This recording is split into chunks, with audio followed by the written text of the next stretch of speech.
You can tell Push is from the same developer as Hook and Klocki from the very first puzzle. It's got the same brutally sparse style and the same total confidence in its core mechanic. There's no explanatory text, virtually no menu clutter, and absolutely no distracting advertising. Push gets straight to the point. You've got a 3D shape hanging in space with a bunch of blank buttons across its surfaces. Naturally, you press them all, level 1 complete.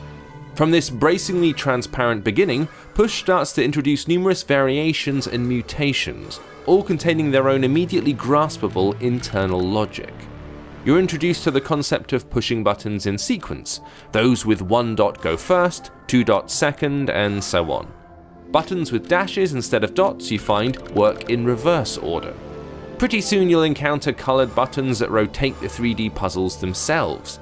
You can anticipate what's coming here. You're going to need to remember what you've pressed on one side as you flip over and continue to work on the other. Each of these mechanics is taken to a logical conclusion, as more complex shapes are introduced.